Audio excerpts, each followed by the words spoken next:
Assalamualaikum warahmatullahi wabarakatuh.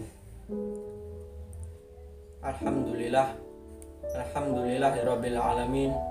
Wassalatu wassalam asrofil anbiya'i wal mursalin Sayyidina Muhammadin wa ala alihi wa sahbihi ajmain, amma ba'd.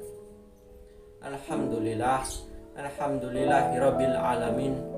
Marilah kita panjatkan puja dan puji syukur kita kehadirat Allah Subhanahu wa Ta'ala yang telah memberikan beribu-ribu nikmat yang tidak terukur, nikmat iman, nikmat Islam, hidayah dan inayahnya, hingga sampai kini kita dapat berjumpa dengan keadaan sehat walafiat tanpa kekurangan suatu apapun. Tak lupa sholawat serta salam kita curahkan kepada junjungan besar kita Nabi Muhammad SAW yang telah mengantarkan kita dari zaman jahiliyah atau zaman kebodohan sampai ke zaman yang terang benderang ini. Semoga kita mendapatkan syafaatnya di hari kelak nanti. Amin amin ya rabbal alamin. Para penonton YouTube yang diberkahi dan dirahmati oleh Allah Subhanahu wa Ta'ala, dalam kesempatan kali ini saya akan menjelaskan tentang cinta tanah air dalam sudut pandang Islam. Mencintai tanah air adalah hal yang sifatnya alami pada diri manusia. Karena sifatnya yang alamiah melekat pada diri manusia, maka hal tersebut tidak dilarang oleh agama Islam, sepanjang tidak bertentangan dengan ajaran atau nilai-nilai ajaran agama Islam. Meskipun cinta tanah air bersifat alamiah, bukan berarti Islam tidak mengaturnya. Islam sebagai agama yang sempurna bagi kehidupan manusia, yang mengatur fitrah manusia dalam mencintai tanah airnya agar menjadi manusia yang dapat berperan secara maksimal dalam membangun kehidupan berbangsa dan bernegara, serta memiliki keseimbangan hidup di dunia dan di akhirat. Menurut ulama di dalam kitab Al-Tahliyah wa Al-Tahrib fi Al-Tarbiyah wa Al-Tahdib, Sayyid Muhammad mendefinisikan tanah air Al-Watan sebagai tanah di mana kita lahir dan tumbuh berkembang di sana, memanfaatkan tumbuhan dan binatang ternaknya, mencecap air dan udaranya, tinggal di atas tanah dan di bawah kolong langitnya, serta menikmati berbagai hasil bumi dan lautnya sepanjang masa. Menurut ahli pakar hukum Karim Juyadi, cinta tanah air merupakan sikap dan perilaku yang mencerminkan rasa bangga, setia, peduli, dan penghargaan yang tinggi terhadap bahasa, budaya, ekonomi, politik, dan sebagainya, sehingga tidak akan tergiur dengan tawaran bangsa lain yang dapat merugikan bangsa sendiri. Nasionalisme berasal dari kata nation yang berasal dari bahasa Inggris yang berarti bangsa. Menurut Kamus Besar Bahasa Indonesia, kata bangsa memiliki beberapa arti. Satu, yaitu kesatuan yang bersamaan asal keturunan, adat, bahasa, dan sejarahnya, serta berpemerintahan sendiri. Yang kedua adalah golongan manusia, binatang, atau tumbuh-tumbuhan yang mempunyai asal-usul yang sama dan sifat khas yang sama atau bersamaan.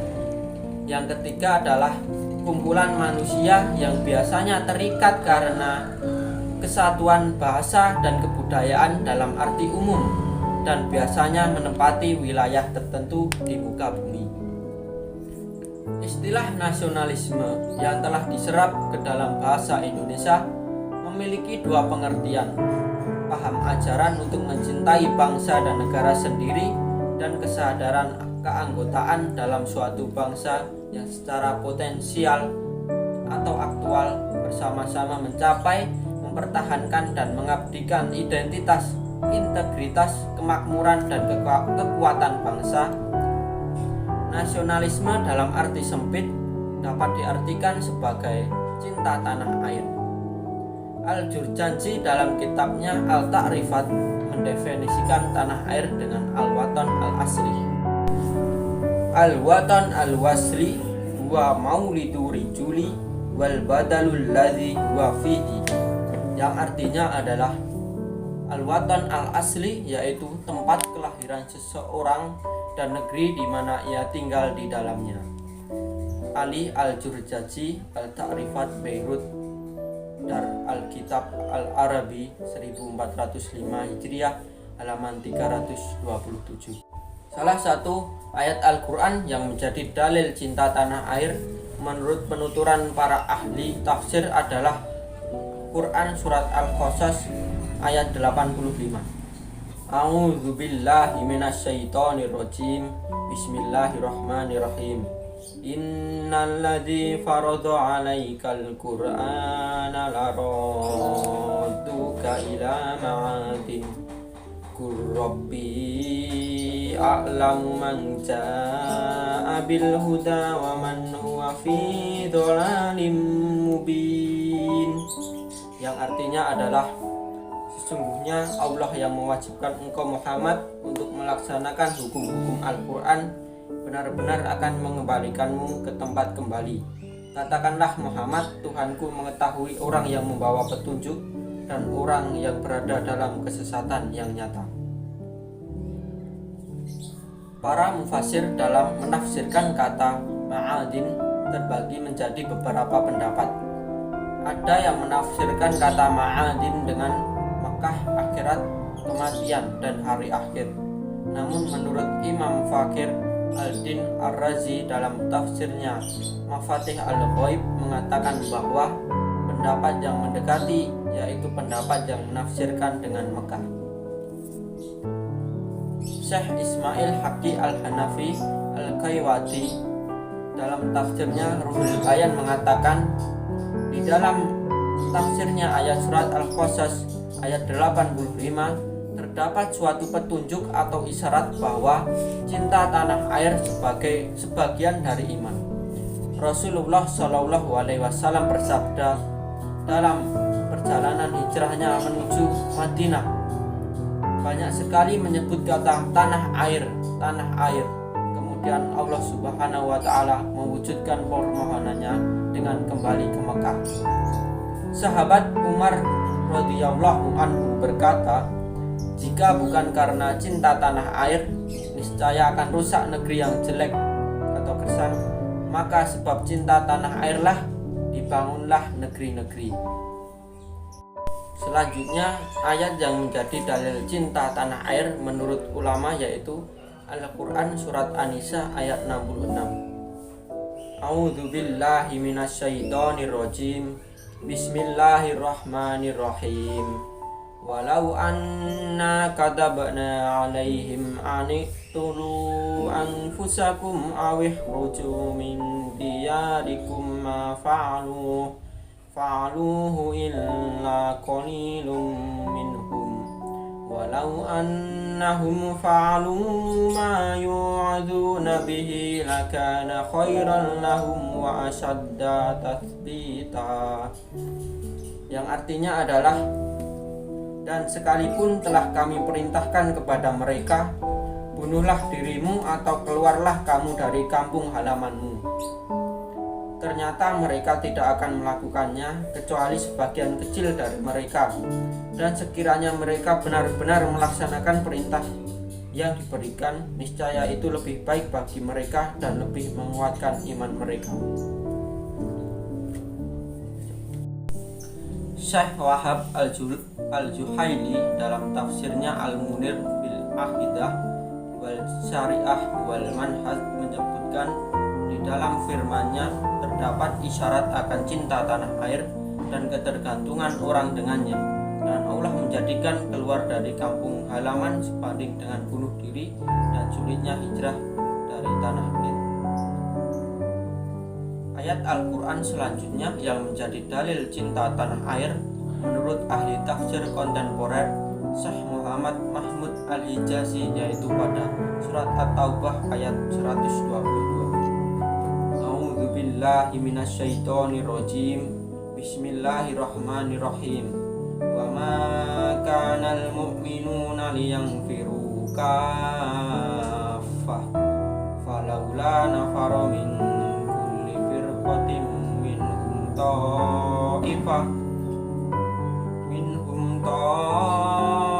ta'ifatul yatafaqahu fid dini waliyundiru qaumahum idza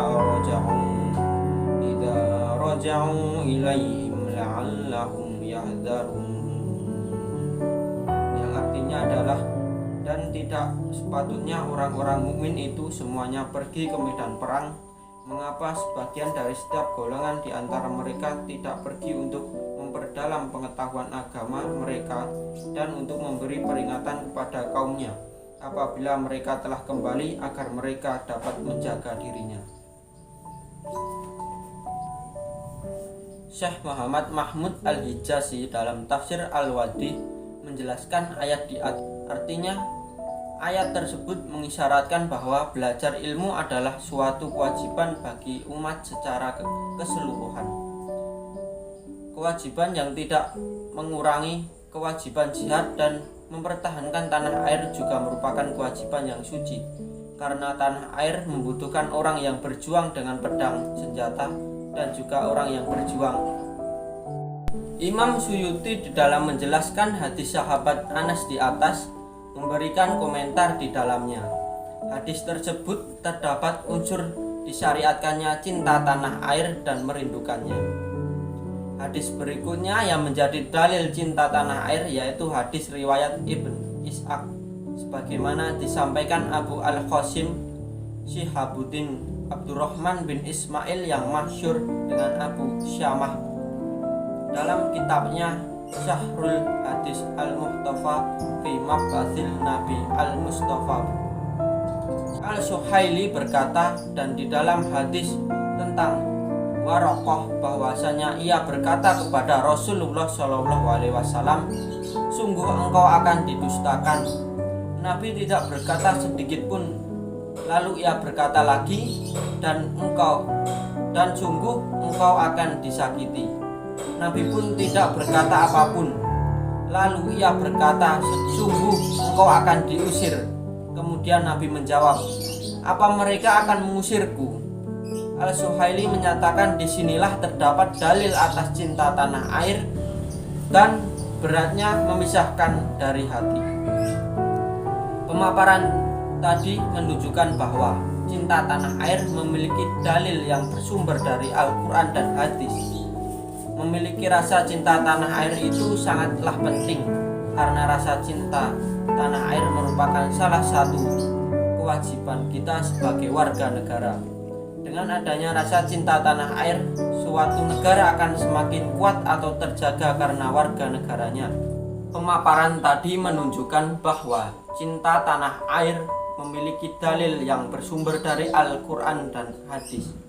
Memiliki rasa cinta tanah air itu sangatlah penting, karena rasa cinta tanah air merupakan salah satu kewajiban kita sebagai warga negara. Dengan adanya rasa cinta tanah air, suatu negara akan semakin kuat dan terjaga karena warga negaranya memiliki rasa cinta tanah air.